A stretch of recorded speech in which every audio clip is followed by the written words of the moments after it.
What's going on, everybody? Hopefully y'all all had a fantastic weekend. I'm gonna see if I can't turn down the game volume a little bit.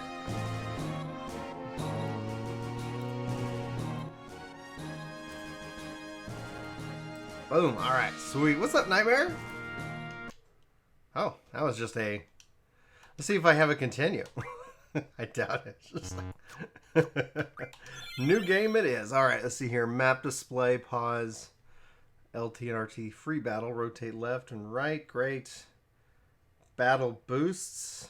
Great. No random battle. Okay, so they have a lot of shortcuts. And then click on that for 3 times speed. And great, fan. See how it goes. Now, I am excited for Borderlands. I just don't have a reason to play it on day one. And that's both freeing and also concerning, right? Because at the end of the day, like, why? What's the value in jumping in on day one when I can jump in on day 365? And that in and of itself will be interesting to see how the community overall reacts to it. Some people have been saying that, like, they've been playing Borderlands 2 for 7 years, which is incredible. Hey, Darth. Good morning, Dark.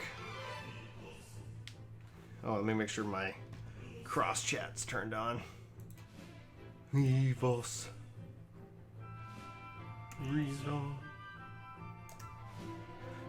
Evils. Excuse me.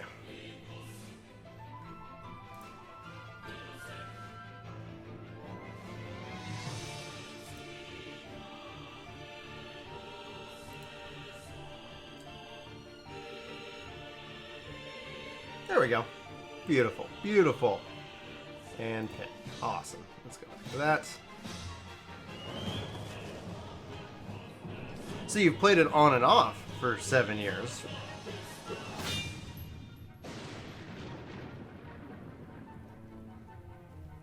That's awesome, man. So when I go and play it a year later, like, there's no disadvantage. That's a very good thing for me and my schedule. I don't know if that's going to be ultimately a good thing, because if everybody that I've especially talked to that says like they're going to just kind of dabble in it for a couple of weeks and then move on, that's going to be interesting to see. I am sure it's going to sell incredibly well, but I'll get it at an extreme discount and then have a blast with it when I have time to play it.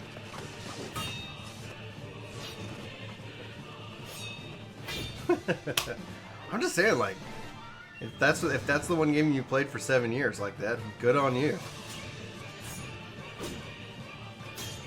Let's see here. All right, no skipping of the cutscene. Oh, like you're gonna just take a break and just play Borderlands? For how long?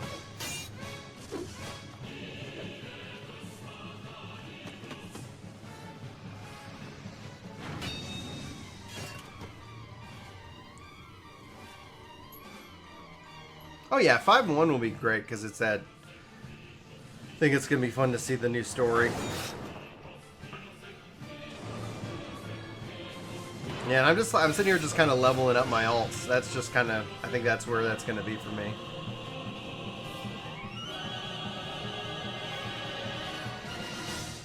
So I've never beaten Final Fantasy VIII. I've gotten, I think, all the way through disc 3. I think it was a 4-disc game. What's up, Goko?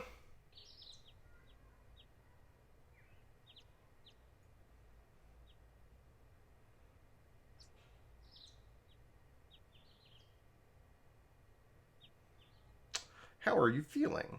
My forehead hurts.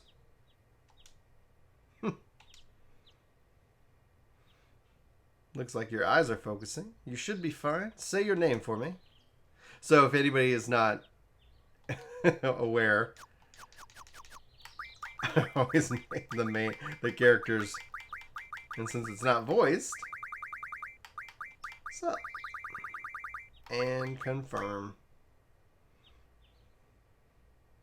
Why don't you take it easy in training? Next time you might not be so lucky. I'm playing on Xbox, so I don't think I'm using any mods, unless that I can turn them on and off. Like in the Final Fantasy XII game, you could give yourself like unlimited like license, points. You could give yourself unlimited gil. They had a new game plus option in which it's like you could be like level 98, which is weird because I always like new game plus as the way of taking what you've already played and kind of bringing it into your new game. His injuries are not serious. He'll probably leave a scar. Now please come by. So what kind of mods they have, Shift? Brian, so we meet again.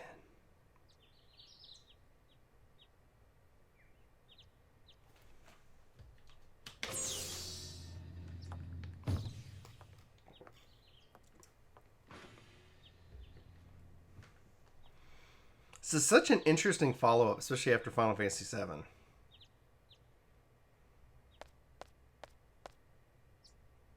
Oh, really? They used AI? That's awesome.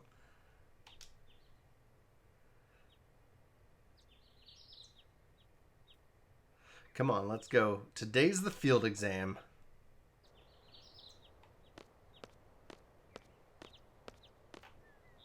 Okay, she's waiting on me.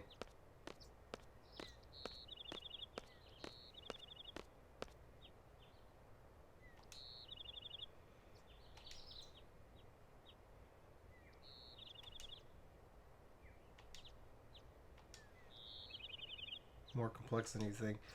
Man, it looks great.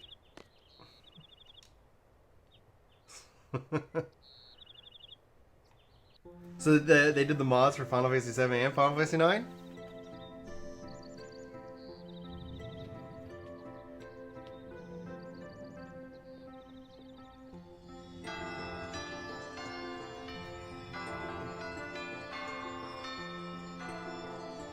You excited? Like, are they? I think Final Fantasy VII Remastered is only coming out for the PS4, but that makes me interested to see what, like, with those mods, like what else they could end up doing, right?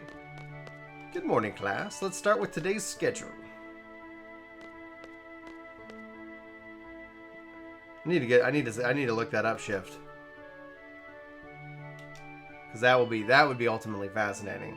Those not participating and those who failed last week's written test are to remain here in the study hall. Field exam participants will have a free time until the exam. Just to be sure you're in top condition, meet in the hall at 1600 hours. I'll announce the team's assignment there. Any questions? All right, let's see here. One of the things I do want to say is that, hey everybody, welcome to the Daily Grind. This is a live show in which we talk about news, we play games, and we pretty much talk about anything and everything. If you're watching us live and if you plan...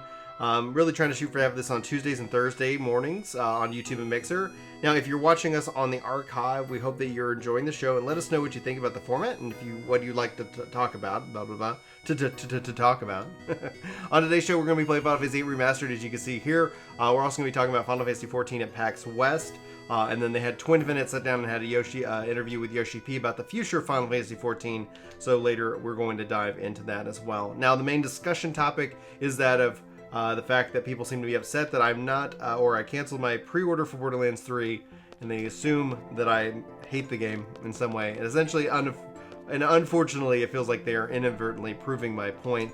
So that's going to be our main discussion. I think I'm supposed to look at the computer, right? I'm supposed to get some Guardian Forces or something. Anyway, what's up, Sephiroth? Let's see. Turn on the power and... Tutorial new basics about garden. Message from the garden school festival. Let's go to tutorial. Login Brian confirmed. GF data for Brian searching. GF registered Brian under Quetzalcoatl and Shiva. Yeah. Oh, freaking achievement unlocked. Yay. We'll go ahead and keep them with their names. Confirm. The tutorial covers all aspects of gameplay and can be accessed through the regular menu in the game. Yeah. Good morning. Battle operation, card game rules, icon explanation. We are good. I just wanted my Guardian Forces. I'm done. All right, let's see here. Junction. Conjunction junction. What's your function? There we go. Nothing.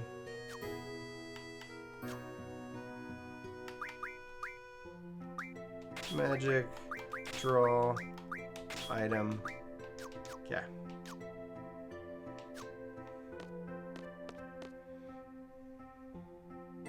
Yeah, they did. I love the kind of the Final Fantasy VIII kind of tie-ins. You haven't been to the Fire Cavern, have you yet? You won't be able to take part in today's seed exam if you don't pass the prerequisite. I was going to go this morning. Yeah, so Sephiroth, if you haven't played, it's one of the level 80 dungeons that's not the main, I guess, story one, and they have Quetzalcoatl as a boss there. Yeah, Academia. Thank you. I was like, I don't know why I'm.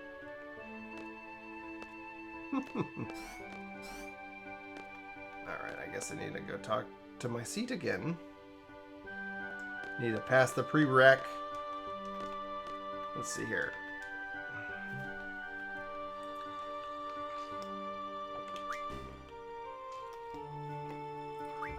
Let's see. Tutorial. Mo! Geeko! Thank you so much! You can speed up the game, be invincible and have limit break and turn off encounters. I have it on PS4. I love it so much. I need to figure out how to do it. Morning Rock! Okay, so the basics, the Guardian.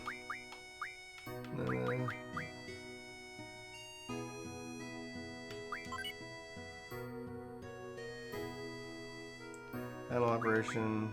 There's the test and review. Take written test to raise seed rank.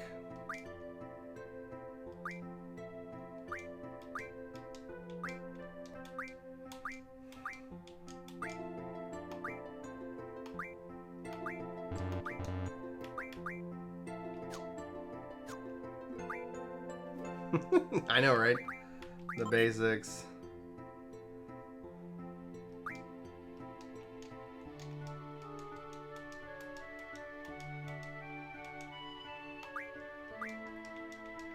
Okay, The woman who has inherited the power of a sorceress. The origins of the sorceress go back to ancient times during Hien's reign. However, there's no factual evidence. Back. Okay. What's up, Dragon Knight? So I'm just apparently Geiko says I can speed up the game, so that would be down on this click. So now I'm running around like a space ninja. All right. Then be invincible.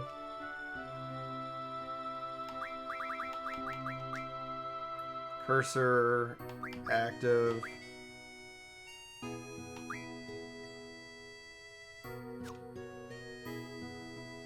I don't know how to become invincible. Alright, well, let me know if there's a way that I'll go with the speed. And I know I can turn off encounters. So that's kind of pressing down there. I'm late. Are you okay? And then essentially, yeah, we're going to talk about the PAX West panel for Final Fantasy XIV. And also, Twin Fennett had an interview with yoshi-p talking about the future of Final Fantasy. So we're going to cover that here in a little bit. Come with me! I don't feel like playing a card game. Alright, I received 7 cards. Thank you very much. That is fast. That's the directory. Alright, well, this is it. It's a pretty big, good to check out where you want to go and select it there. I have a question. How do you use this?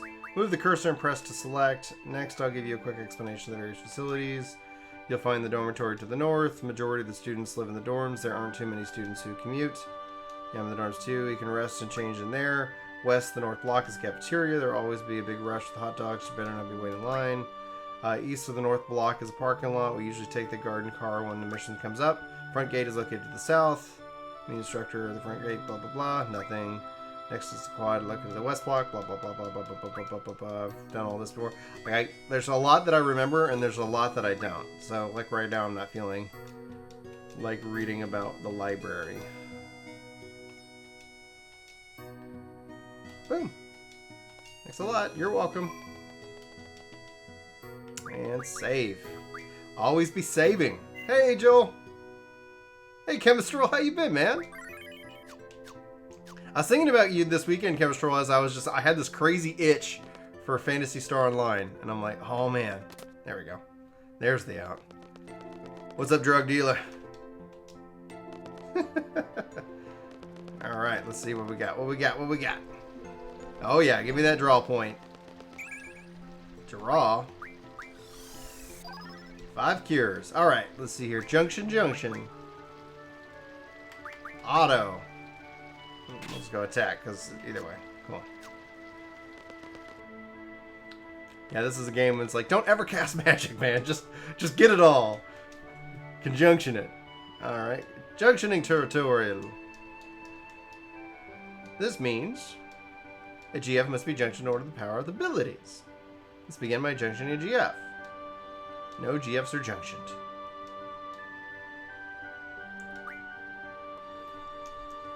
Already done this. Hey, Skolo. Probably mispronouncing the name.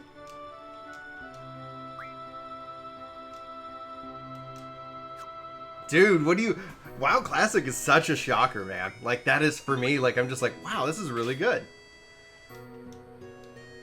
The HP and J makes stats HP and appear in white. Magic can now be junctioned to the hit points and etc, etc.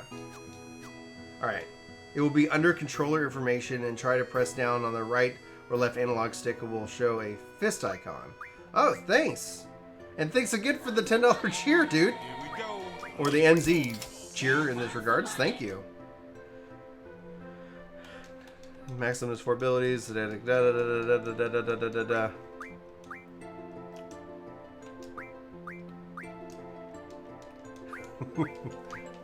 I skip? Let's go.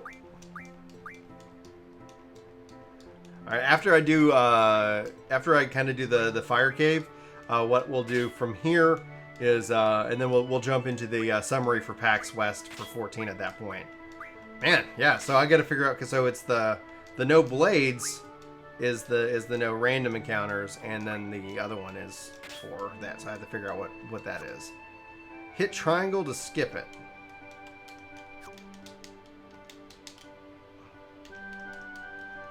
Okay, I did that. Did not do it. Alright. Yeah, okay. Down on all the sticks. Alright, cool. Let's see how invincible I am. Can I junction her? Junction. Nope. Don't have a Guardian Force for you. I'm taking them all. Oh, I want to see how invincible I am. Yeah. Oh man, always be limit breaking. I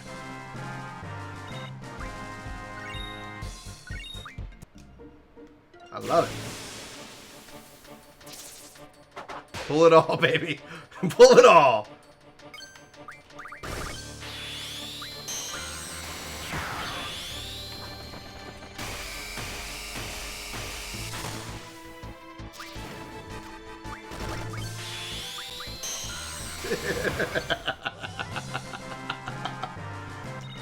Hell yeah, I'm gonna level up. Alright, where's this fire cave? Alright. It's great. Oh, I should be drawing from these guys. Jeez Louise, what am I doing?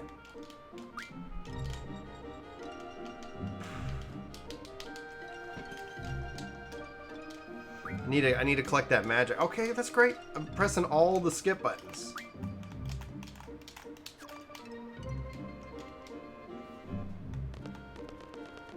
Always be limit breaking, Chemistro. Yeah, yeah. That's what Goku said. Is like there's an invincibility meter, which is fantastic. Fantastic. Hell yeah, I'm doing 10 minutes.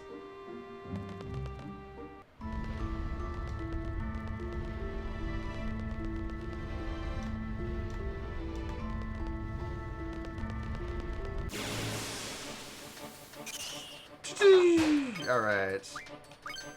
Draw.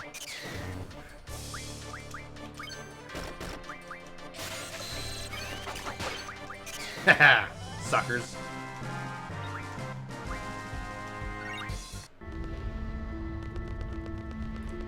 Best card game. Oh, dude, freaking sure, man.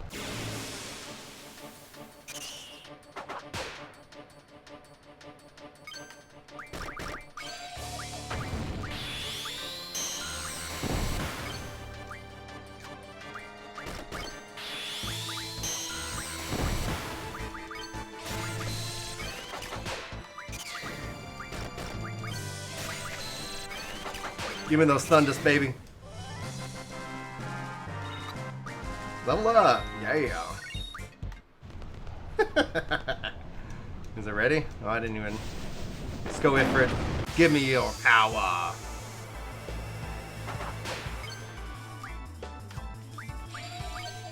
Draw. Fire.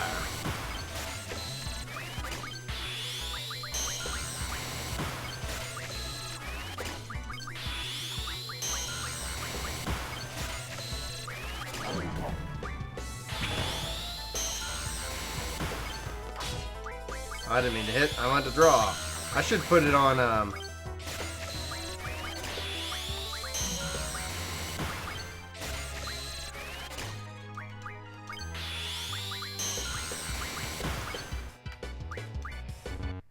Oh, okay. Yeah, it's on freaking Red Bull, man. Didn't receive experience. Yeah, I'll take it for it. Confirm. Let's not... Let's... Alright, fine. Let's go. I need to give her draw.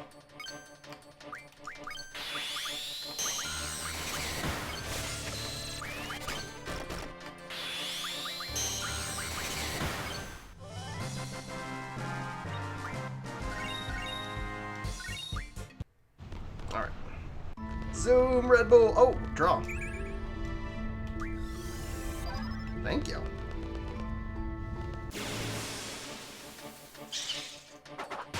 Well, the thing is you can also, like, you can turn off all encounters from day one. Oh, I killed him. And, like, because the enemies actually scale with your level. That's one of the really cool things about Final Fantasy VIII that we really haven't seen much, is that the game scales with your level.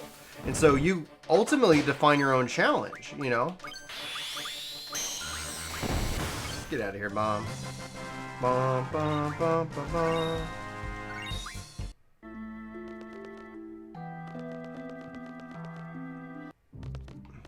They not here anymore? Alright, let's see here. Conjunction, junction, what's your function?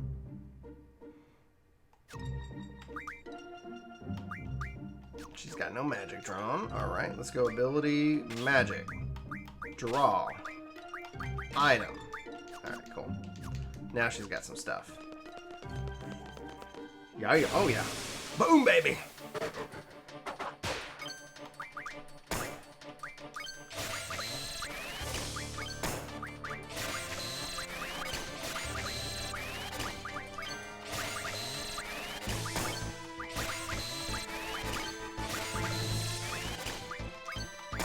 I need to put on memory. I need to have it put on memory.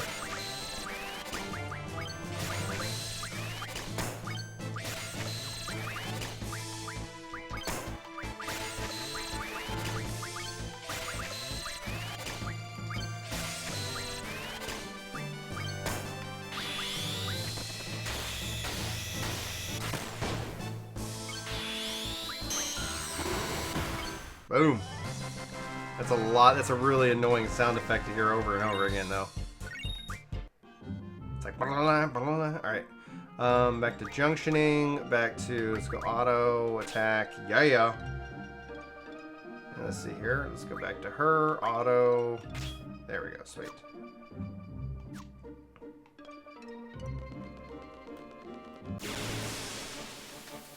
Oh, she's got, well, she's like a blue mage.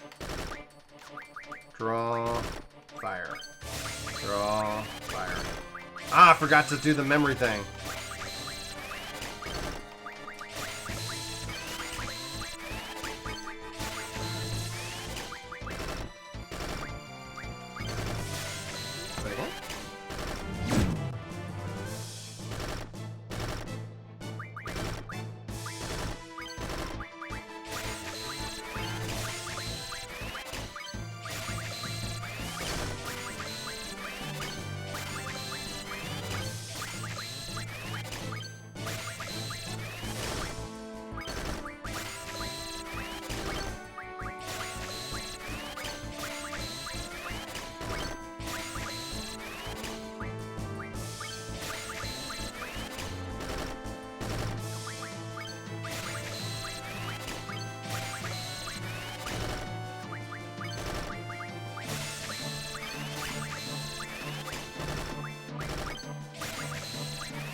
Boom.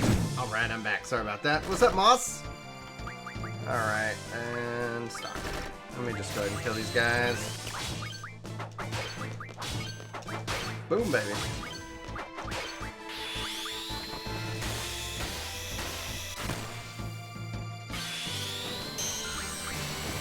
Cool. No, I had Julie called, so I kind of put it into BRB mode. Quizzicato learned summoning magic 10%. Shiva learned summoning magic 10%. Alright, sweet. Okay, back to Junction. Oh, before I do config, memory. Memory, yes. Okay, cool. Sound effect volume. Let's drop this bad boy.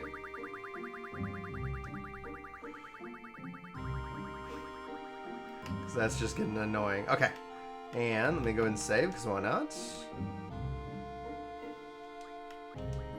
There we go. And let's see here. And then go to back to Junction. Man, this is just insane. Okay, cool. Fire 17. Ability. Nothing there. Back to fire. Ability. Okay, I guess I haven't leveled that up yet or not. Something. Alright. Where's the garden?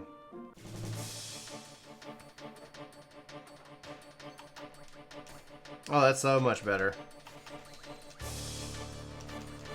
Ah, yeah. Oh, yeah. Give me your blizzards. Give me your blizzards.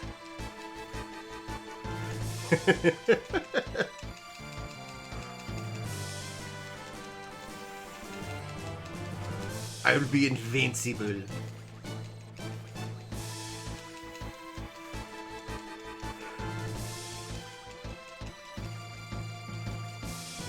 Okay, cool. Alright, stock.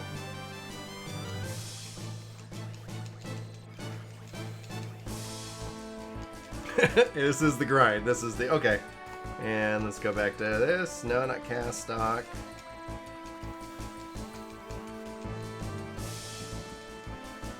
Yep.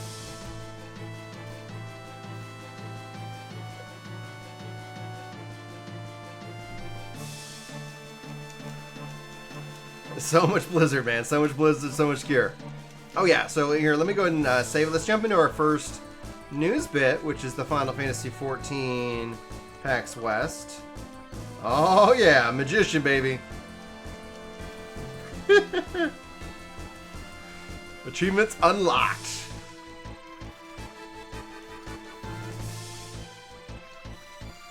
Sorry, I'm just having too much fun stalking magic. This is nuts. The status attack junction, combination squall. Oh yeah, oh yeah, when you get that stuff, dude. I think I got it all. Alright, squall, time for you to attack. I am assuming I'm doing it right. Stock.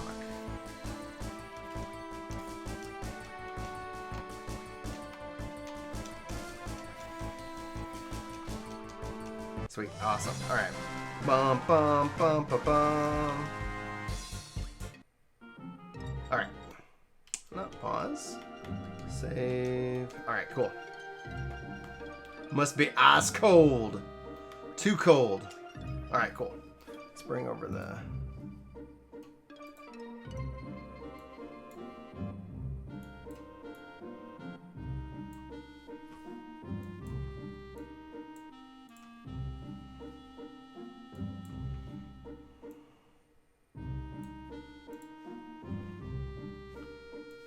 Let's see if this shows up. Perfect. Perfect. Alright, guys. Actually, let me make sure I put the link in the description for you guys. In case I... Come on, mouse. Alright. Let's see here.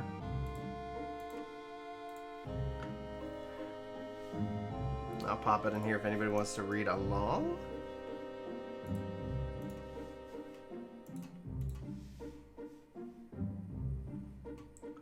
It's loading.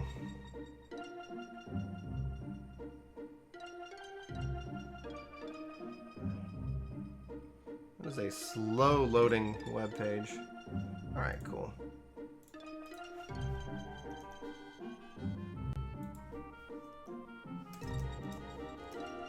Alright, awesome. Close that out. Okay, so, listening to the Final Fantasy VIII music. This is fantastic. Alright, Final Fantasy XIV developers share a ton of interesting details about the creation of Shadowbringers. So they sat down at the PAX West panel, I think this was this SAS Sunday, and essentially the panel had the main scenario writer and the art team lead, which essentially, here is kind of the summary of the points that we can kind of take away from that panel. So work on Shadowbringers started in the summer of 2017, so if you guys are curious, the work on 6.0 has already started, which is really cool to see. And so how Square Enix ends up doing all of that, it's a 2-year process in which they've already got Shadowbringers mapped out. They're still working, they're still developing it, you know, because it just takes that kind of time. But from a story and a narrative perspective, it's really cool to see that they've got that story and now they're already working on 6.0. So at the point, director yoshi-p's plans for Shadowbringers had 3 parts, going from the first to the trust system and having the request for the opening cutscene ready in a month. The trust system essentially would make the game a bit more of a similar to a single-player RPG, and I've been saying that, and it's not an insult to the game.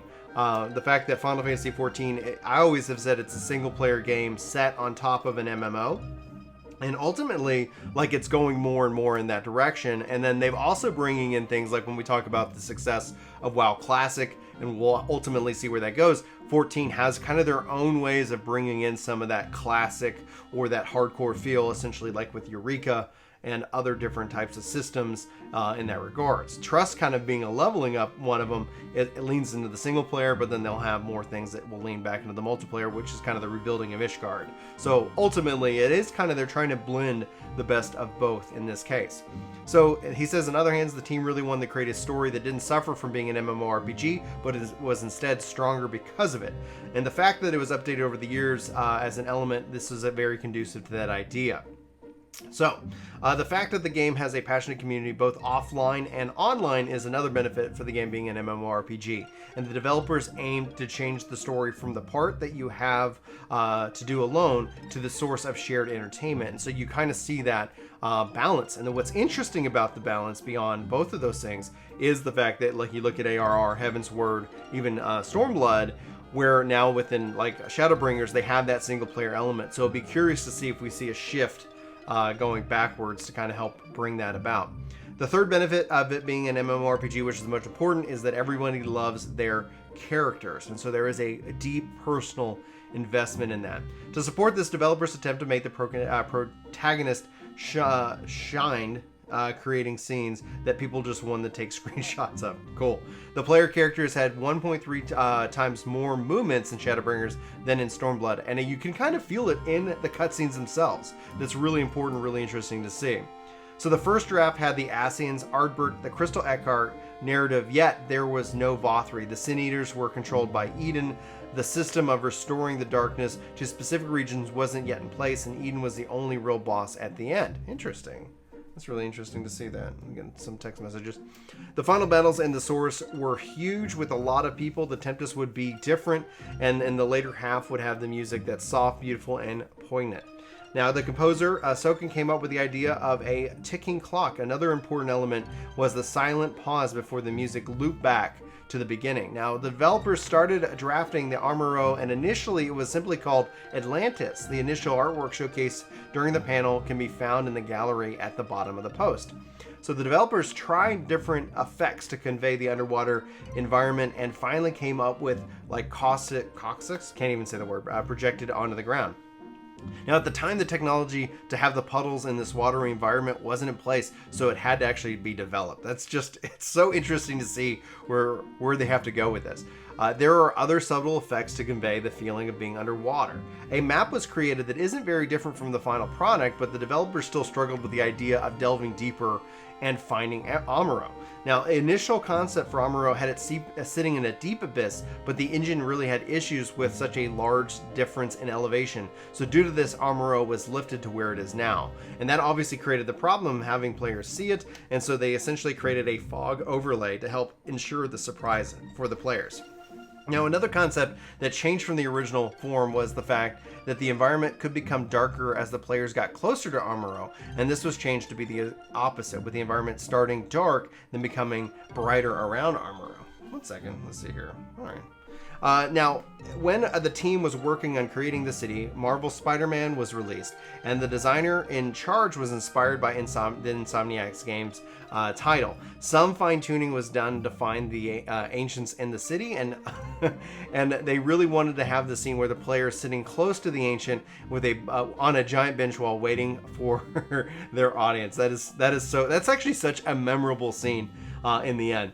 Now, when the name Amuro was suggested, she adapted some of the dialogue. And speaking of the scene with Minfilia and Reen, the environment was something that was very particular about when talking, and the lighting and the environment was requested for the creation of the assets. Now, Feu was based on a generic skeletal structure that was already in place for the pixies, but a lot of adjustments were made to make her cute and able to have a specific facial expression. Adjustments were made until the very last minute. Oh yeah, Shadowbringers is incredible. So Final Fantasy XIV has quite a few limitations in creating of the cinematics, but even with the limitations, the development team does its best to improve them with the updates to the new tools. And those limitations is that the cutscenes design is influenced by manually advancing the text boxes. This was worked around with the auto advanced text, and there was a more action-oriented scenes. This is somewhat where they would really like to continue this going forward, and you can kind of feel it. Like the pacing of the cutscenes within Shadowbringers felt far just better overall in pacing in that regards. Now, one interesting element is the fluid that leaks from the character's scalp and eyes, and the team was also working on a scene featuring a character crying, and that method was repurposed for the Sin Eater scene as well. That works basically by creating a sort of mask with the fluid that is buried within the character's face, initially invisible behind the skin, and then pushed out gradually, giving it the illusion of leaking fluid. The articulately isn't an actual animation of the fluid, but it's a trick that works well to that effect, and working around the limitations of the engine. It's very low tech, but it works. There are elements with the game which the tricks are depicted and used, and when Yoshi tested the expansion, he was crying towards the end, but he still requested a few tweaks. Now, everybody in the team worked really hard until the very last minute so they could get the expansion right. So they feel that it was worth it, and the positive feedback has obviously been very well received. This is awesome in terms of all that information. Let me go ahead and actually scroll up. Let's see here. Why does it not let me click on that? Yeah, leave. Cool. All right, let's see here. Boom. And then we're going to have this interview piece up here with yoshi-p and Twinfinite here later. Let's go and play some more 14. Looks like Julie called. So yeah, guys, let me know what you're thinking there. I'll be right back.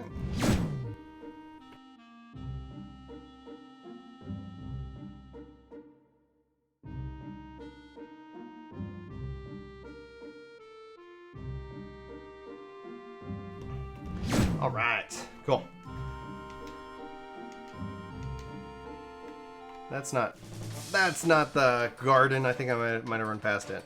Do I need to draw anything from these guys?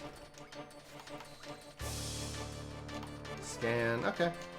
My guy is just going to be attacking. Draw.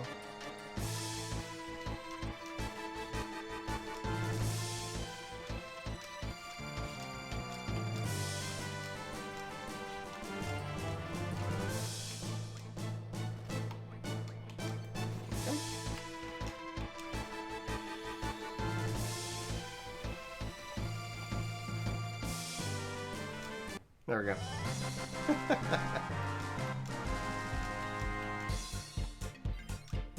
Alright, level up the Guardian Forces.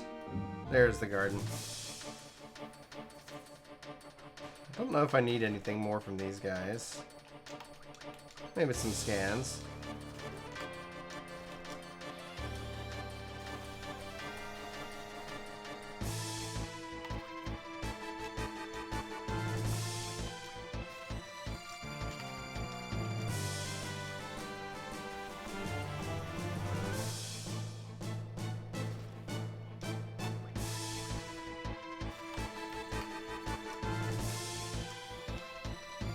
Boom, boom, boom, boom.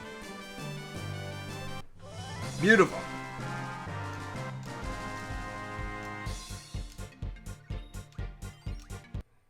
And Ifrit leveled up. Junction, auto. There we go. Auto.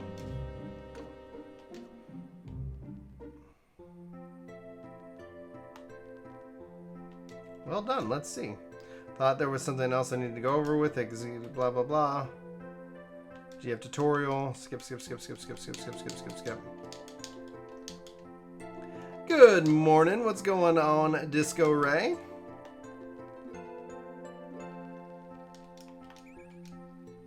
Alright, I guess don't draw. Full up on cures.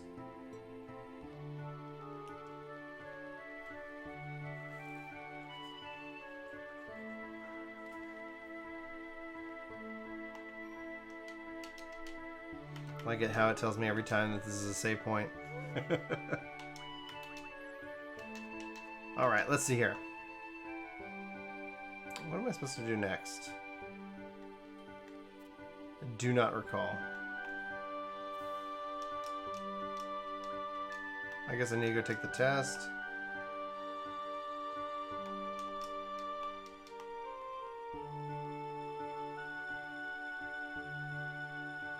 Have fun at being on call for the next couple of hours, so I figured to hang out for a bit. Sorry that you're on call. I've had that in my past, where it's like I've been on call. Let's see here. Turn power on. Guess I can't take the test yet.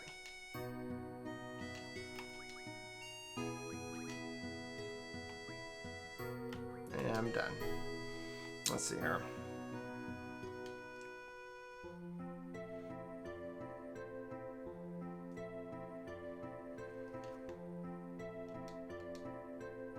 So you better have a cause instructor in trouble, maybe a little. Looking out for the instructor. I know you know. Blah blah blah.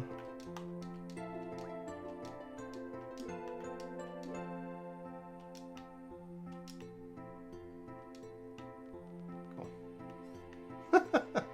So you can choose your abilities. Your GF can learn first. Guardian Force. Learn. Nice. Oh, nice. Okay. Thank you. And let's go with... You can choose what abilities you'll learn first. Quet learns card, which turns enemies to cards. Then you can teach in card mod, which is the best ability. You can transform cards into items. Sephiroth mentioned boost.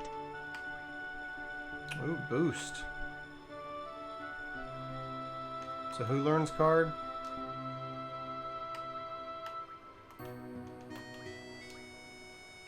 Card. Okay. I'm gonna go with that. Alright, so that's there. Thanks again for the NZ20, man. Appreciate the support. How do I feel about old Zelda games released each year? Honestly, I just don't play them. And, you know, I just, gosh, like... I'm excited that they're doing the remaster for Link's Awakening, right? Because that ends up looking pretty solid. I guess maybe I'll go to the dorms. Don't remember really where I was supposed to go.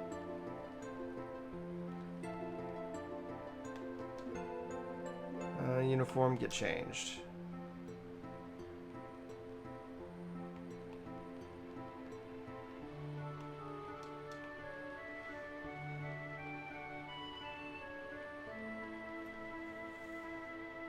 And MTA, welcome to the workforce. I'll be announcing the squad assignments for the exam now. Let's see. You'll be with Zell. Quite a lively fellow. Lively, he's just allowed. Afraid it's not possible. Over here, Zell.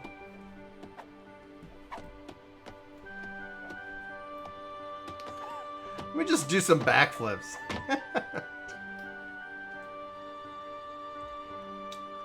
Freaking try hard. Alright, Zell's limit break settings can also be changed in the status screen. If dual auto is turned on, limit break duel will be executed automatically. Limit break moves listed on the screen are selected randomly. That's all for Zell's limit break.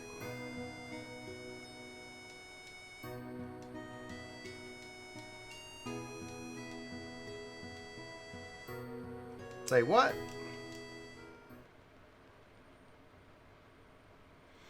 Fujin and Rajan tag along as usual. Guess it makes the whole disciplinary committee. Your squad dealer, good luck to you. Instructor. Thanks, man.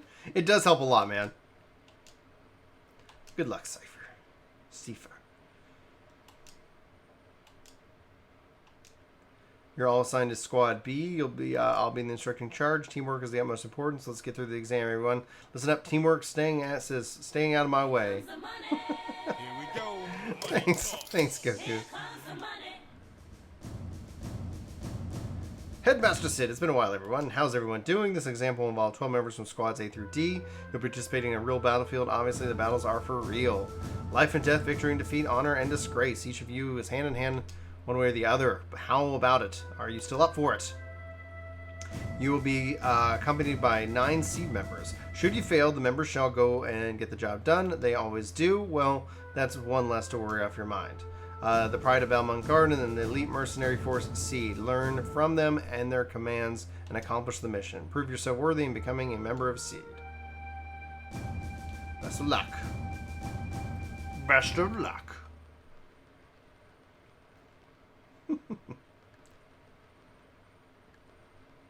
Hey, Goku, thanks for hitting that join button, man. Oh, man, dude. That means a lot. All right. Show me your gunblade, will you? Just a peek. Yeah, yeah.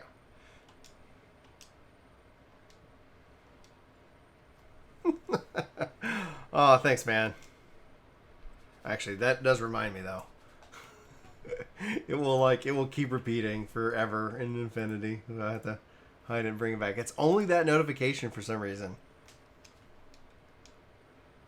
What do you call me?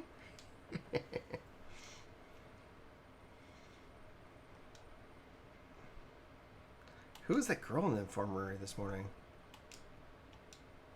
No, not really. This is great. I have a chicken wuss and a guy that just reached puberty in my squad. Oh man, thanks, dude. How to drive. X forward, B back, A get off, steer with the D-pad. Vroom. Ah! At 3 times the speed, it's really fast.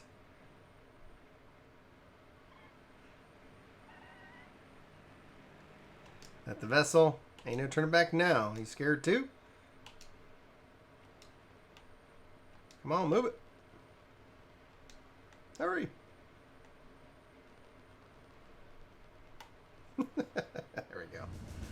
Here we go, boys. I think after this mission, we'll go over the interview from Twin Fennec and yoshi-p, and I think that'll be really good. How many times has it been now? Oh, I just love these exams. I'll explain the current situation and the mission. Be seated. Our client for the mission is the Dulit Dukum Parliament. A request received was made 18 hours ago. Dulit has been under attack by G Army since about 72 hours ago. 49 hours into the battle, Dulit abandoned their position in the inner city. Currently, they have retreated into the nearby mountains and are reorganizing their troop. What's their current status? Now on to the mission objective. According to our reports, G Army is mopping up the Dulit troops in the mountaintop region. We are to make a landing on the beach and eliminate the remaining G Army within the city and liberate it ASAP. Draw siren. Oh yeah. Thank you for the reminder. It's always got to check because it's like, oh, you got a guardian force that I'll happily help myself to. Yes. Oh, yes it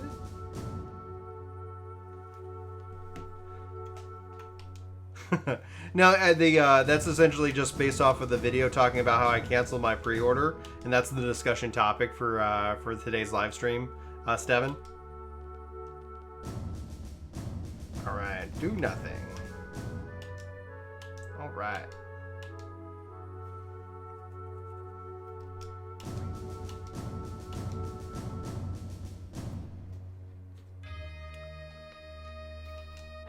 Oh yeah, like that'd be nuts if it was.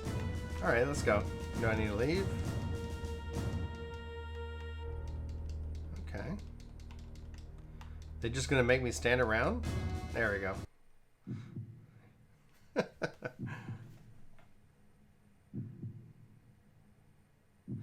Yeah, essentially, like if you didn't see the video, over the weekend I got a notification my pre-order was about to be charged, and so I decided, I was like, yeah, I'm just gonna cancel it. I'm gonna play the game later.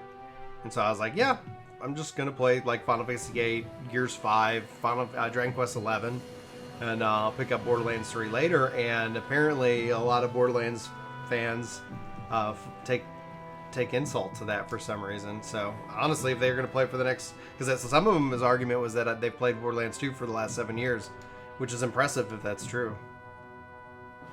But I was like, yeah, like when I looked at it, like there's no reason to play on day one. Because it's not a live service, so there's just like there is that value, and actually it's kind of a strength. But ultimately, I'm asking the question: is it a weakness?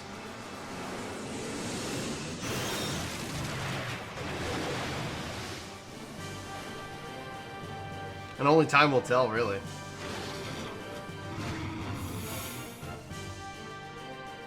Here we go.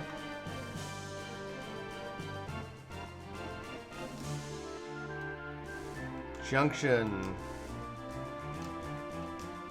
You have no GF.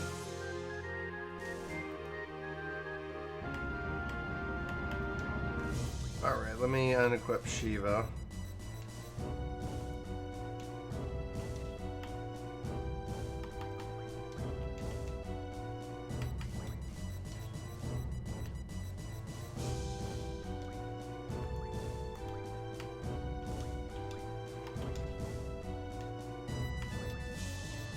You need to be able to switch, right?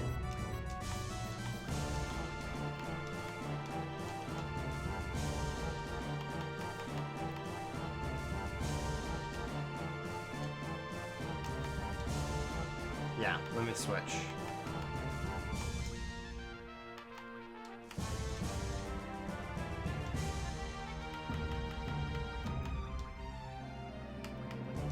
Perfect. Alright, let's go. No, Borderlands is not getting canceled. Did you see the video amps? That's the discussion for this video.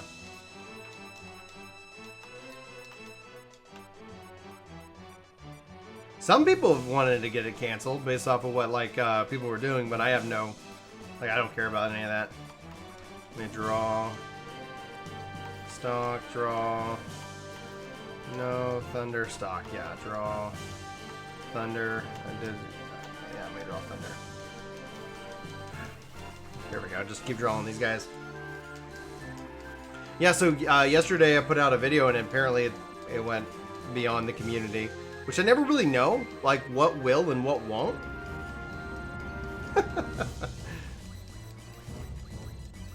Yeah, I canceled my pre-order on Unreal Cypher.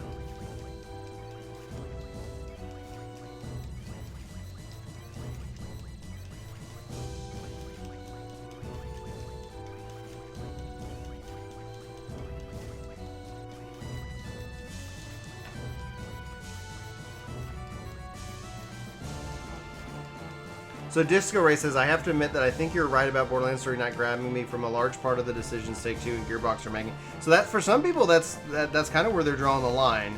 That's not where I was. I was just in here, I was like, I just don't have time to play the game. So ultimately, I'm just going to I'm just going to sit back and wait to get the game later.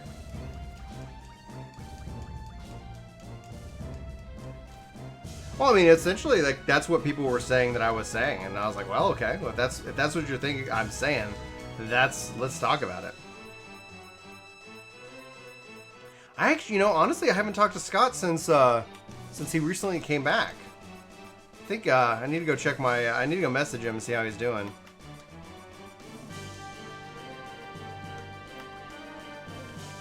But I saw some of his copy chats and they were fantastic. Demont, Final Fantasy VIII is actually, it's really cool. So, Goku is showing me that, I can be, uber powerful and do, all these different things within this build. Obviously, I'm running it at high speeds. Stock, great. Draw, fire, thunder, yeah. So, It's really cool to see visually. I think they've done a great job with it. Boom. So there's lots to unpack with the game. No more space. Okay, cool. Yeah, thanks. I think we do a good job with titling our videos. There we go. Ability.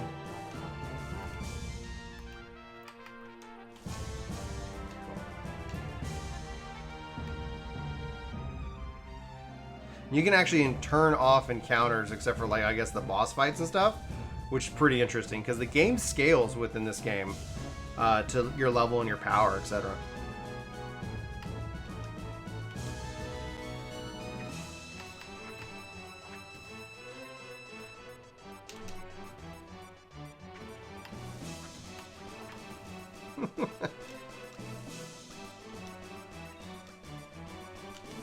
Maybe more.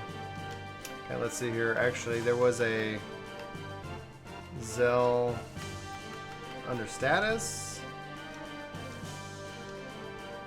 I'm going to turn that on.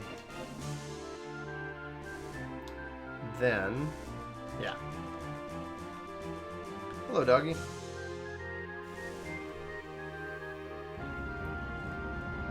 And somebody earlier in chat was talking about how they actually have like an AI that's somebody's developed to make it even better.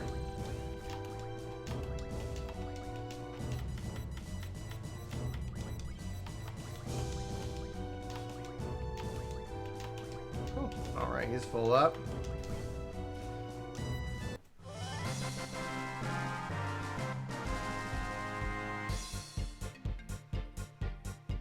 So Unreal Cypher, I guess you tried to post something? I don't know what you tried to post. Alright, level up.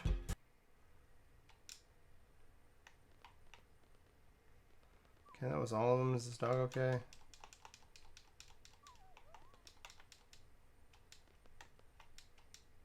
So now we wait in the center town, right?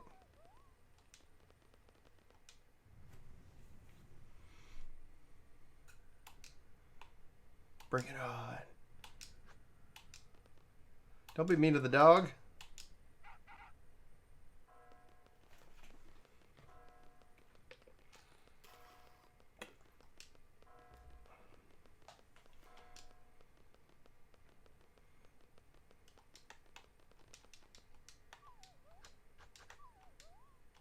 Some kind of dog training.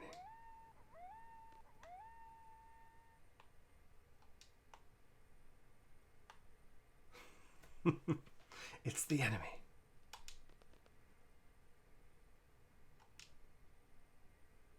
Our next destination. That's against orders. Weren't you saying that how bored you were? I stand by the captain's decision. Captain's decision?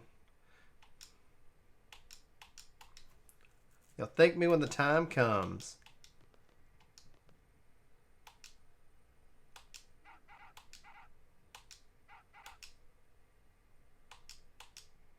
All right. Here we go.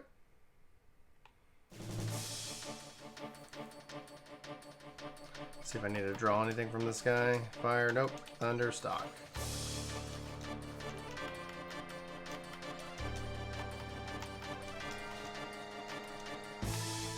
Okay, so the only person who needs magic is Zell. Good morning, DC Raid Boss. How you doing, dude? The very iconic of the Chrono Trigger bridge scene right there. He's definitely a pretty boy now. There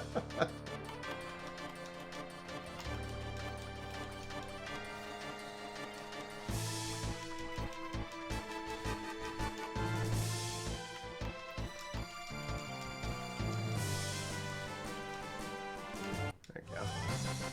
Crushing him. How's my life? Everybody's good and healed? Perfect. Perfect. I guess I'm invincible. I think that's the other part of it. Who are you? Help!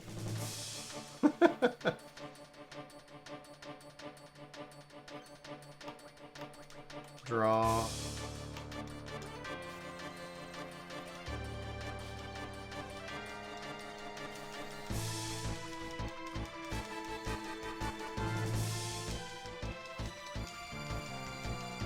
Give me all those cures.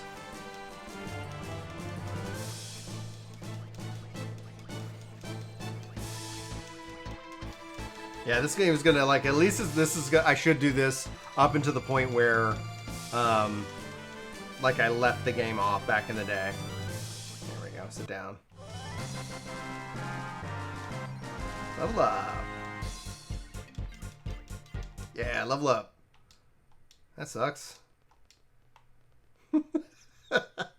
Monsters, huh? That sucks. Alright, what do we got? What do we got? Draw. Thunder. That was easy.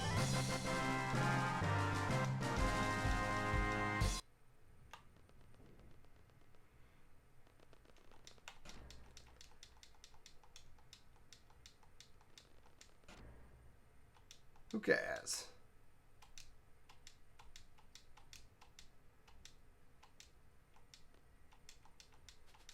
Freaking hell. Damn you.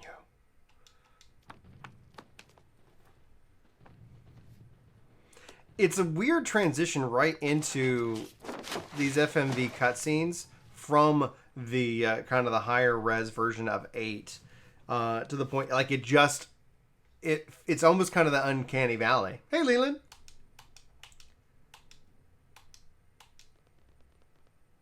See you, Simon. Captain, wait up.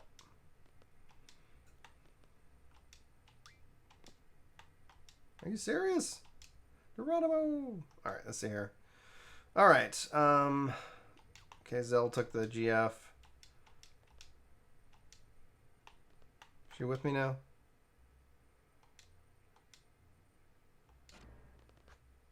Cowards. Okay. Junction.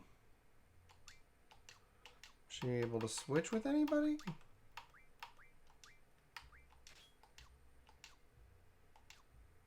Alright, we'll figure it out.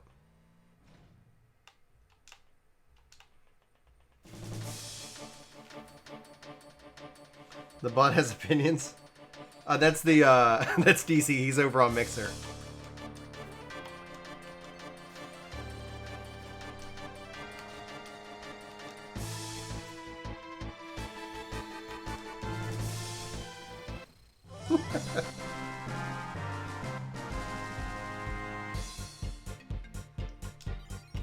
You know, that's a really good opinion. That's a really good thing, Real and Cypher. Like, I'm sure the game's going to be fine. It's going to come out. People are going to be excited about it. And that's honestly what I hope for. And I hope it's a great game and people really love it. But I'm sitting here just like, well, why do I need to play it today? Blind. Yeah, give it to me. 13 blinds.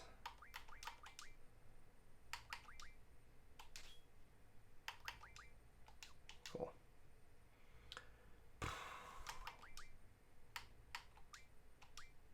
Okay, cool. He left me Ifrit at least.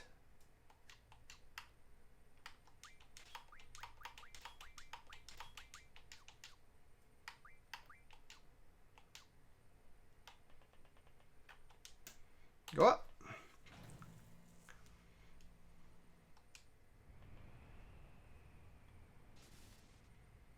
Major Biggs. Biggs and Wedge.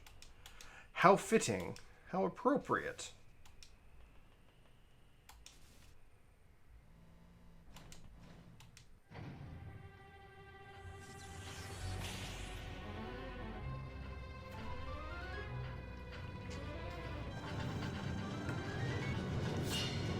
Not my wrench.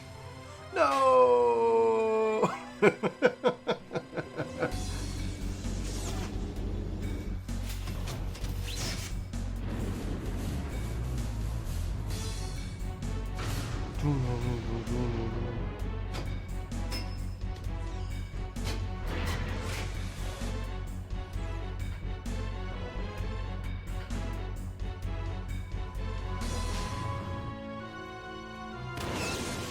Dude, right? Do you feel the uncanny valley though in the regards? Like how the game looks and then how the FMV looks? Because they've remastered the game and it is so much better looking, it just feels like, I'm like, oh man. Like they couldn't have done it, like it would have been impossible, but it's like, yeah. Well, also you get the aspect ratio, right? Like...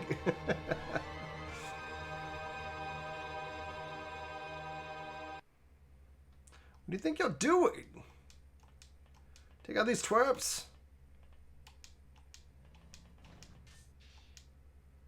Oh, you're crazy. Alright, give me the GFs, baby.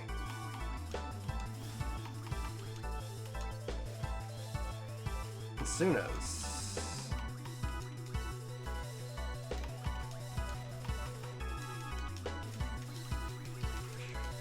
Give me all the Insunas, baby.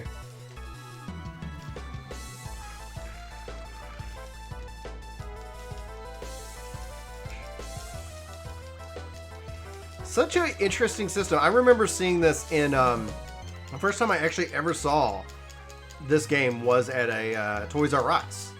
Because it's like, I was like, oh, I didn't have the money for it. Bitch, where were you this month? Stay home, draw home. Draw.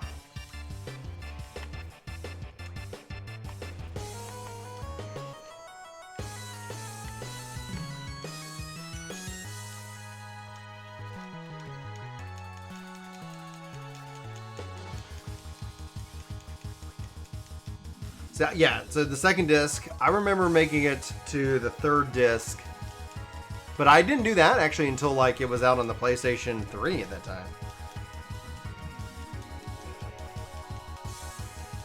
Give me all the Insunas, baby.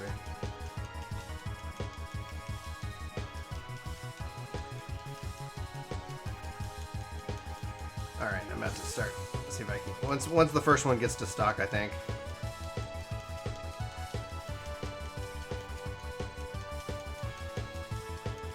Feels like always random. Oh, dude, yeah. The music, especially, oh gosh, in 14, it's just, draw failed.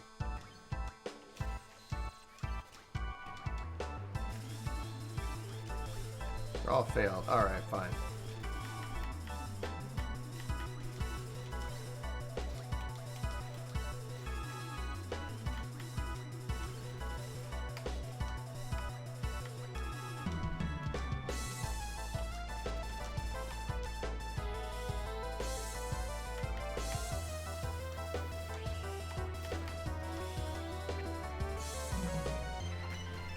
Booyah!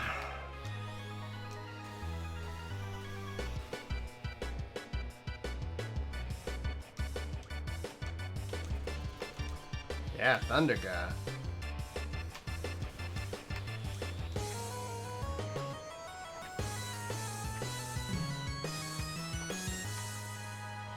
Oh yeah. No! Don't kill him, don't kill him, don't kill him. Do not kill this guy. Wired Siren. Double, hell yeah. I was just like, what's happening?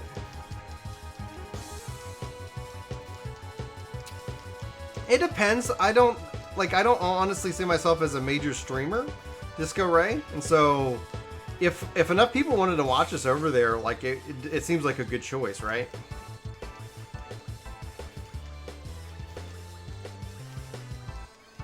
Give me all the doubles, man. Give me all the doubles.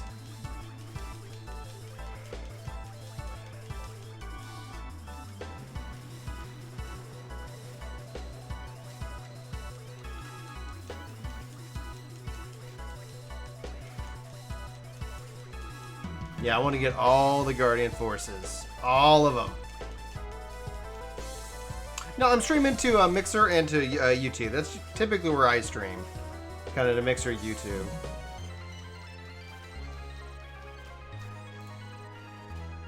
Did I accidentally open...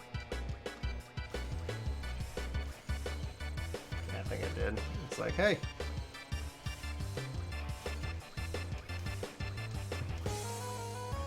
Postman.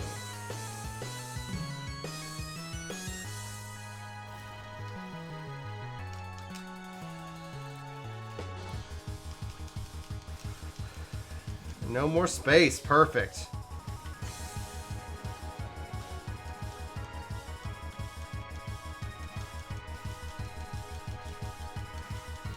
Come on, draw failed.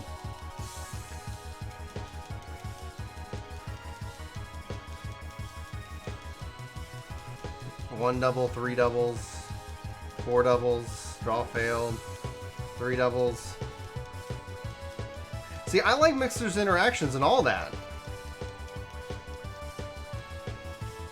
Dude, playing this game to freaking, like, yeah, if you're OCD, oh my god, I don't know if I'd be like, avoid it, please.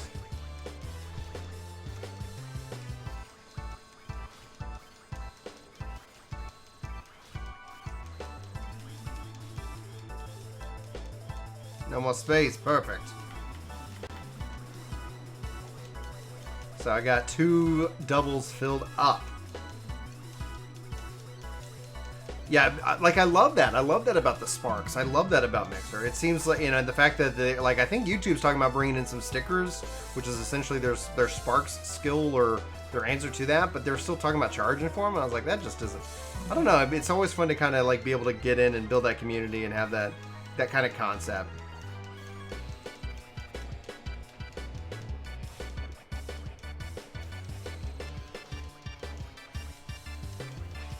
Come on, Zell.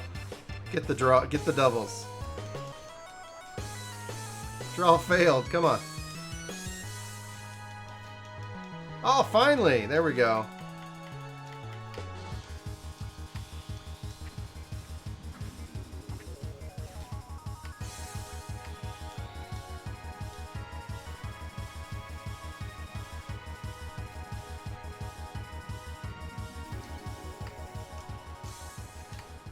There he goes. And 1. Bum, bum, bum, bum. No experience elixir. Weapons Bond Mar. Siren. Confirm.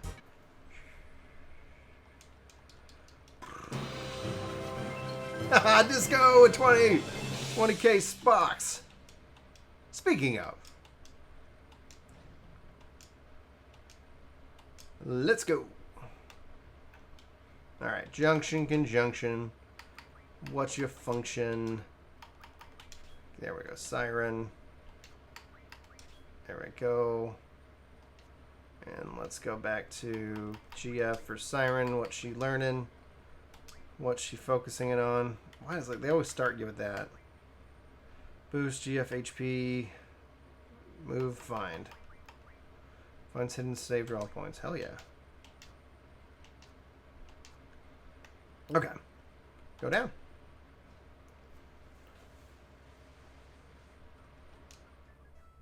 Destroy them.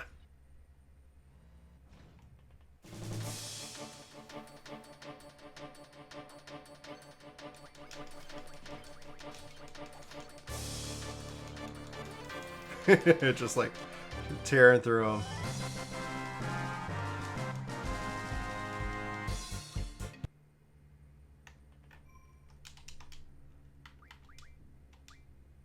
Alright, we'll finish this town.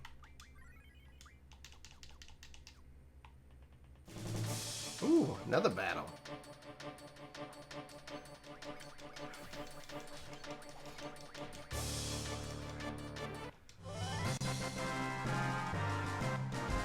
Shotgun ammo.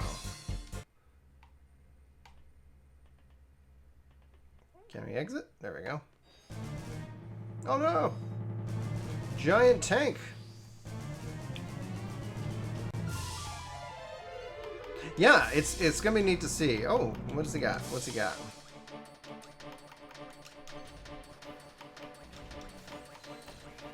Protects, hell yeah.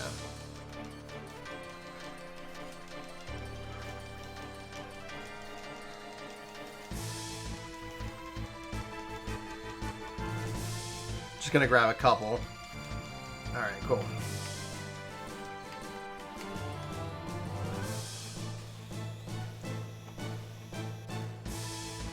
Oh man, just doing it over cast.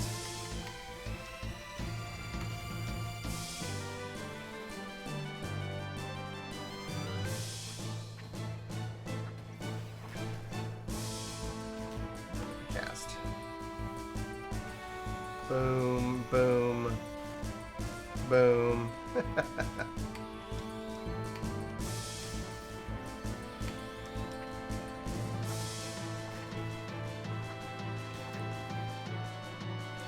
Oh yeah, I agree. Well, some of the people have I mean, I think some of the people we had when we talked to, we actually haven't posted it yet, but we kind of had an extended talk with Avalon Star about it because he used to work for Twitch, and that was really interesting and insightful.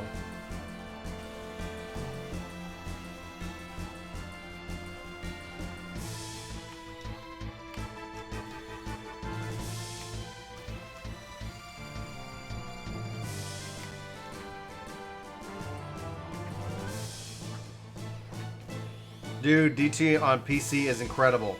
Incredible. Like, it's night and day. It makes me hope that whatever the next iteration of it is that they use the, they use whatever that engine is. C#, Java, jQuery, HTML, PHP. What other ones do I use? I use C++, but I haven't used it in a long time. Visual Basic is one I know really well. But like my bread and butter for the last couple of years has just been .NET. Like that's really where most of the contracts that I've gotten has come from.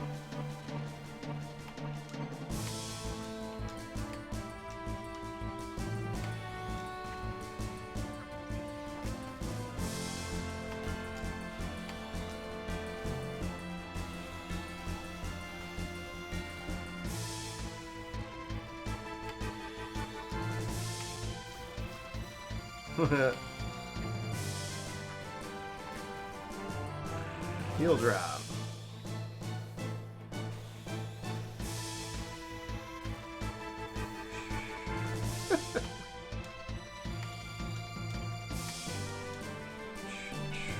This guy's tough.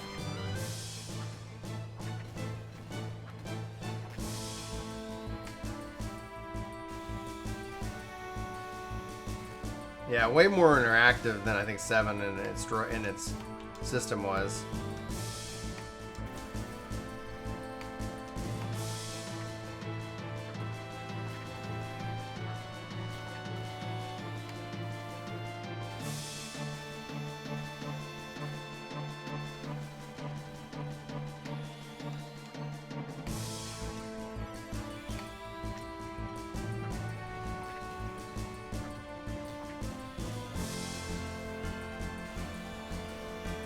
Well, I didn't really even, like, I knew, like, I heard in Ninja as he kind of was blowing up and things like that, but the, sleep, yeah, I want to do that one.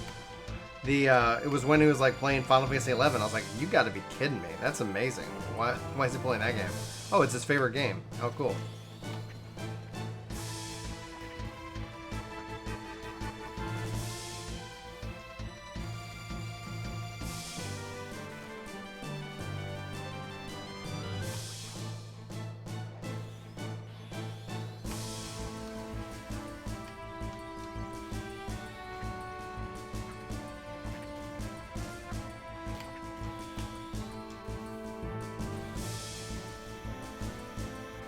I don't remember this fight taking this long.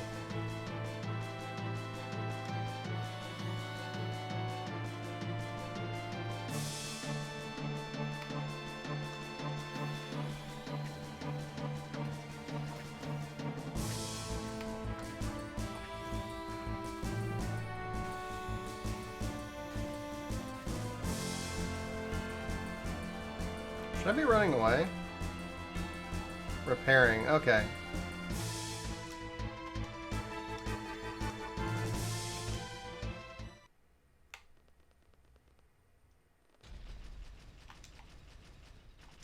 Forget it, let's go!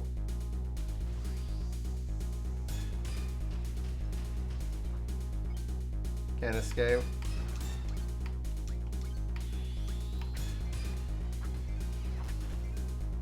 Oh, great music.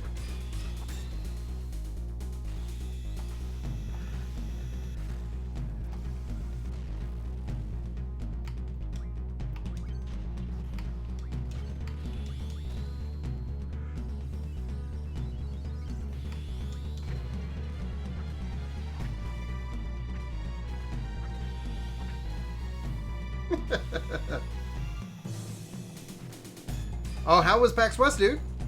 Yeah, like we went over that at the beginning of the show here.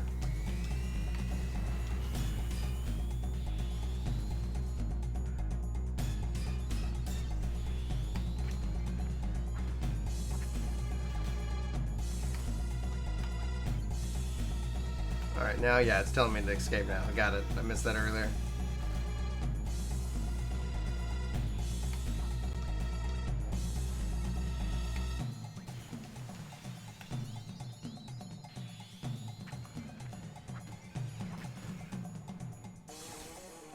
There we go, escaped.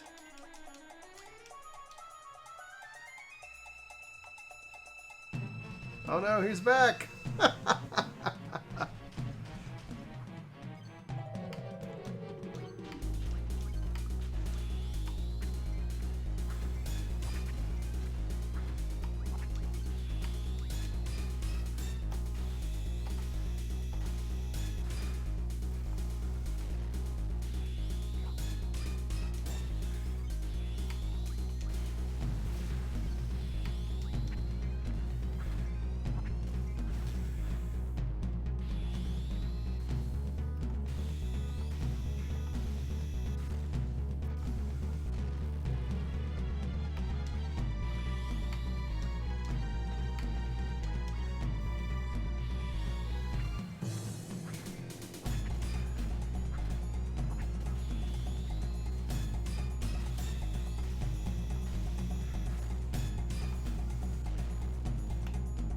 Cool.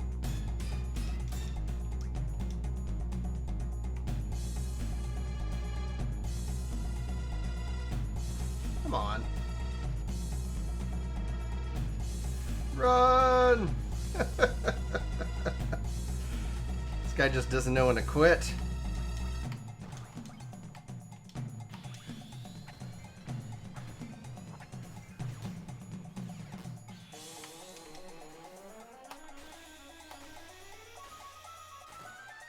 Boom.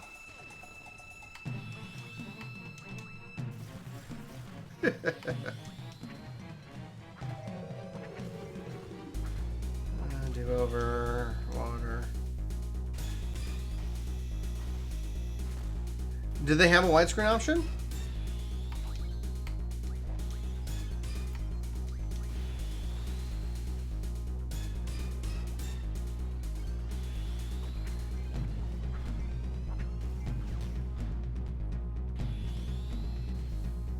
I'll have to play and check that out.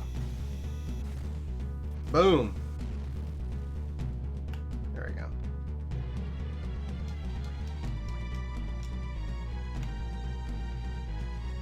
Come on.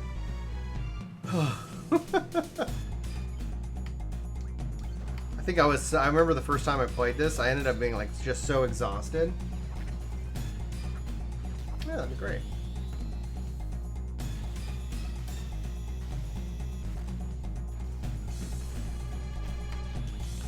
I remember like trying to get through this for the first time, and it was just like, you know, where you kind of like you keep wanting to play, but you're just so tired.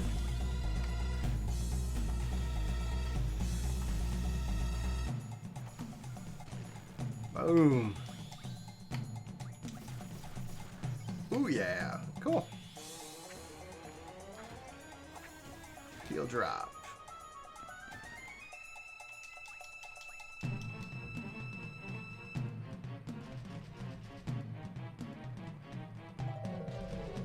Let's go, let's go, keep going. Oh no. Just broke that guy's car.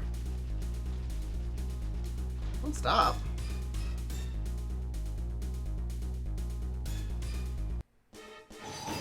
Oh, FMV transition, beautiful.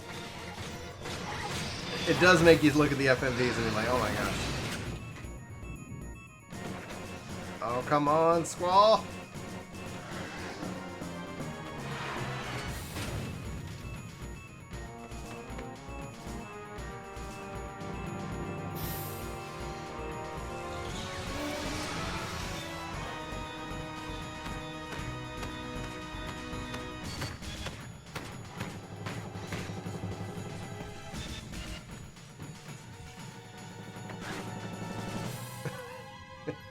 No! Yeah!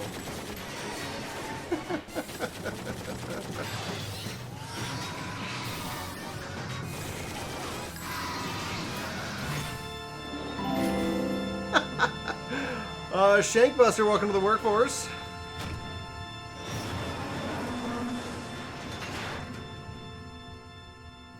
There we go. All right, we'll dive into the interview here. Once I save it. Speed along. Cool. How'd it go? Safe. Good job. Where's Cypher? He's over there. Ba-da-da. Okay, dismissed. And hey, they took the car. What a jerk. There's a safe spot anywhere?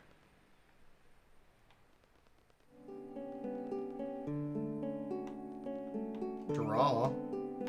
Yeah.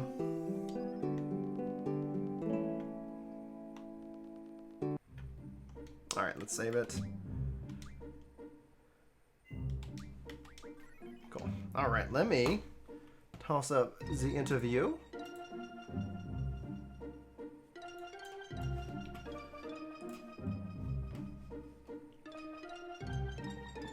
Computer's struggling a little bit. So this is going to be about the future of the Final Fantasy XIV here. I'll be right back though. And I'll see you guys in 1 second.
All right. Let's see here. Okay. So if anybody wants to check out the thing, I'll put the link here. So this is from Twin Defendant. The link is in the description if you guys want to read along with it. Essentially, obviously, with the release of Shadowbringers, they were able to sit down. I think this actually happened out at Gamescom. And so we'll go ahead and say, Yoshi-san, first of all, I'd like to ask a question I'm sure on the minds of many fans. How are you? Every time I see you, you seem a little bit more tired. And Yoshi-P says, you're right, I am tired. But now that Shadowbringers is launched, I feel quite relieved. And so they ask, could you give us some details on your point of view about the reception of Shadowbringers? And he says, I'm very happy with the results and the fact that Shadowbringers was received very well around the world. Now, I'm hearing loud cheering voices from the fans, and it makes me very happy the expansion is critically acclaimed as well. It's something that I had never expected 9 years ago. And they ask, I never felt... Well, at least I had hopes that, on the other hand, that there have been any Yoshida moments in the expansion. Anything that players complained about that you're planning to fix. And Yoshi says, I didn't see many people shouting Yoshida this time. The servers kept running smoothly and people were focused mainly on the story quests that weren't big complaints. This is really amazing just how well Shadowbringers' expansion launched. Unbelievably powerful. And then Odie adds, we certainly heard much louder complaints with Stormblood when people were blocked by Ruban. Goku! Thank you so much for the cheer there. Jet, have a good day. Brian in the workforce, keep up that grind, my dude. Okay, hand. Thanks, Goku. You have a good one, dude. And then Yoshi says, the only Yoshida moment I saw was when players were having some issues accessing a dungeon. And then they say, this question is coming from personal experience. I'm going to show you something. And then they say, editorial's note, I let Yoshida-san take a look at my inventory, one of my retainers on the Final Fantasy XIV companion app on my smartphone. It's full of Alliance gear pieces from the Gimlet Dark Dungeon. You'll possibly recognize this. It's all the Alliance gear from the Gimlet Dark. You may notice that there are no pending pieces for tanks at all. I really like how the gear looks, so I wanted a full set. I did the dungeon about 40 times before Shadowbringers, and it didn't drop a single tank piece. Now, it says, since for any player glamours the true endgame, I was wondering if you could implement something like a token system for leveling dungeons, or maybe a mechanic that would let people return a number of unwanted pieces to receive one of their choice. Honestly, the Gimlet Dark is my favorite dungeon, and the music is absolutely fantastic, but grinding it so many times to get the gear I wanted made me hate it. So Yoshi, I'm gonna give you guys what yoshi-p says here in a second, and then from here we will go into kind of my thoughts on this. A drop rate for dungeons is going to be adjusted for patch 5.1. And speaking of tokens, I honestly don't want to implement more of them. We made a significant or a single token type usable in all dungeons. Players would find out what the most efficient dungeon is to farm, and then they would only do that one. If we created a specific token for every dungeon, in the case that Odi-san would have to come up with different names for each, and that's going to be hard on him. On top of that, it would be problematic for inventory space. Rather than using tokens, we think we should completely just change the approach to how dungeon drops. For instance, the items might drop per player, and you might be able to choose an item of your choice. This is something that we could look into. To give you a clear explanation, it would be close to the coffer system implemented in Eden's raid dungeon. At the same time, you might cause you to have lots of boxes in your inventory, so that might be a problem. That being said, for the drop rates in dungeons is imbalanced at the moment, so we want to change it for 5.1. Honestly, what I don't understand about this is, why don't they just let the gear be sellable? Why don't they let you put the gear up on the market? Honestly, I've always kind of thought that, at least for the current expansion, maybe not make that so, but for everything, every dungeon prior to that of Shadowbringers, that gear should be dropped, and then it could be sold on the market. And I think the development step, the challenge there is, then I think that crafters should be able to enhance that gear, and that's just kind of where that's at. Now, Dayan Arath is saying, "Oh, a scary title." Yeah, it's about the video I made. There's a lot of people seem upset about that, and that's the discussion for this topic. But we'll go into that a little bit more as we wrap up the Daily Grind episode 2. Anyway, that's just my take on it, because it's like, honestly, the gear drops, people could sell it, you could buy it for gil, or you could choose to run it, and then if you get gear that you don't want, then you can roll on it, and you don't have all this gear just drop into the floor. Now, Oda-san, what is your you and the writings team relationship with the 1.0 story? I don't mean the story added with the 1.x expansion series, but strictly what was released with the original Final Fantasy XIV. Is it something you like to draw from, or is it something you find to be a limitation at times and need to work around it when creating new stories? And Oda says, of course the story from 1.0 affected me significantly, even if it wasn't part of the team that worked on the original 1.0 story. I joined the team after Yoshida took over. With the 1.0 release, it was simply one of the players, and I also played other MMORPGs, which provided me with a lot of experience. I think the memories from that time are important for all players. That's why the story, though the story may affect us negatively at times, it would be no good just to ignore players' memories of it. When we announced that we wanted to rebuild 14, that is something that Yoshi-san tried hard and to be mindful of to avoid destroying those memories. Since I joined the team, I tried to gather information on what the original writing team that wrote the story wanted to do. I also researched all the information that hadn't been conveyed to the players yet. Then I deconstructed it and picked up the elements were needed to bolster yoshi-p's plan to destroy the world and setting it apart from what was needed. While I was trying to preserve the memories of the players, I was also doing my best to tidy up the story. So when you were working on tidying up the story, did you find it confusing as much as we did? And then Oda says, initially I saw the story as a 1.0 player, so I knew that those issues needed to be rectified. One issue is that the players had a powerful or a power to see into the past, but it wasn't clear how it worked, so I toiled with the rest of the team to tidy up everything. So Yoshi adds, back in the day, I gave Odi-san one piece of advice. In case of the interpretation of certain elements of the story by the players wasn't in line with what the original developers wanted. If we needed to strain things in order to make them understand accurately, we didn't really need to put that much effort into it. If we pushed, that there was no guarantee that the players would understand completely anyway. Rather than making things too complicated, we should simply stick to our direction and make things more accessible for players.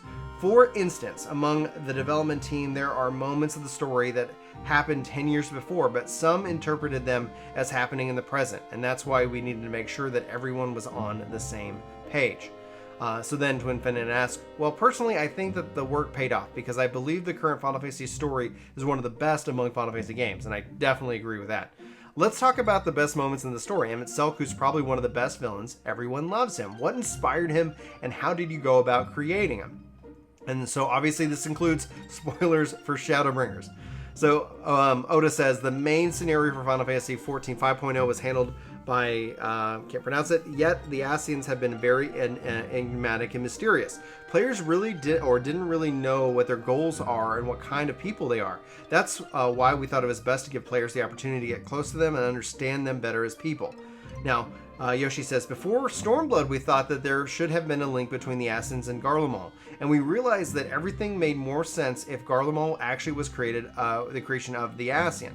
We had this ancient character, Emperor Solus, and we thought about using him worked in our favor, and that background of the inception of the Ascian as they are now.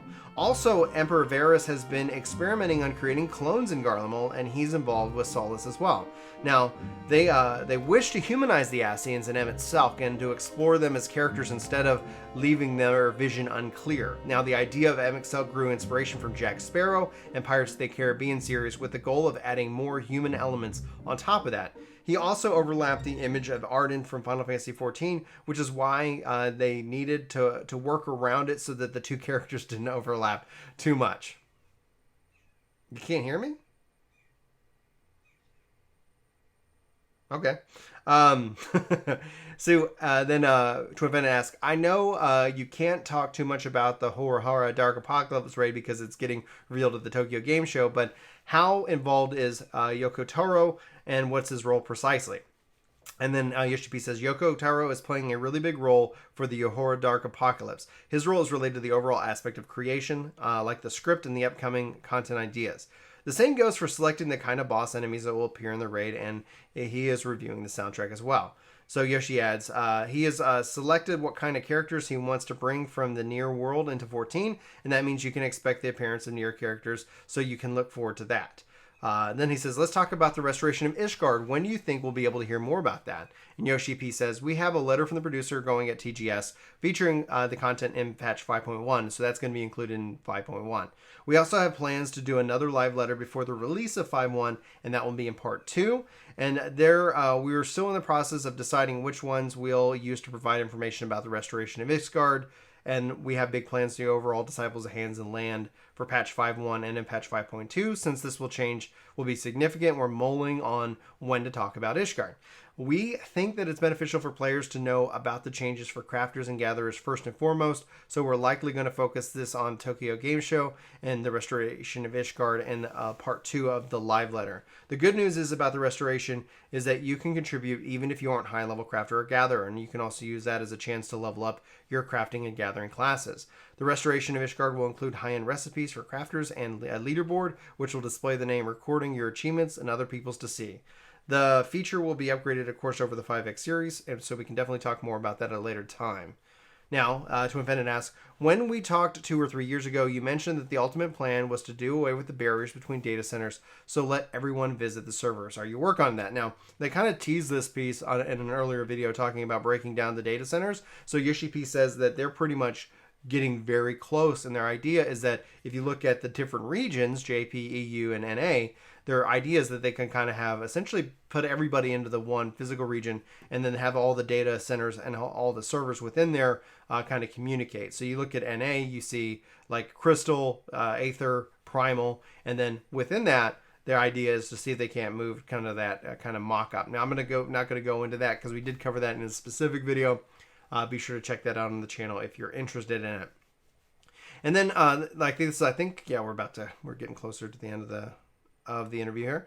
Okay, so in Twin Event there's one more thing that I'm missing from 1.0 version of the game, and it's the inverse kinematics. My character adapted physically to the terrain, so if it was standing on a slope, his knees and ankles would bend dynamically to keep his feet on the ground. Now if I stand on a slope or across the steps of the staircase, one of my feet will simply just float, and I will admit it's a bit of a pet peeve for me. Is there a chance to reintroduce that feature at some point? And Yoshi says, it's technically possible if you're okay with the crappy server response from the 1.0 era. Again, it could be done, but it make the raids really difficult, and you're going to be hit by the attacks even though that you thought you evaded. The kind of technology makes sense for single-player games, but not for MMORPGs. If we did something like that, keeping this feature exclusively client-side so that you don't see your characters floating, it could be possible to put it back in when we launch Final Fantasy 2.0, so the PS3 wouldn't have been able to render it. Now, with PS4, it probably strained the rendering capabilities and the frame rate would drop dramatically. In order to bring it back to the 30 frames per second, we would likely have to limit the number of rendered characters to 20 or so. Probably one of the reasons behind the failure of 1.0 is that the development team wanted players to experience such things in an MMORPG. Trying to achieve something like that is really, really difficult. Starting with A Realm Reborn, we wanted players to be able to enjoy the game with a wide variety of hardware specs, and that's why we identified what we needed in order to achieve it, and that's why we should have ditched that for that purpose.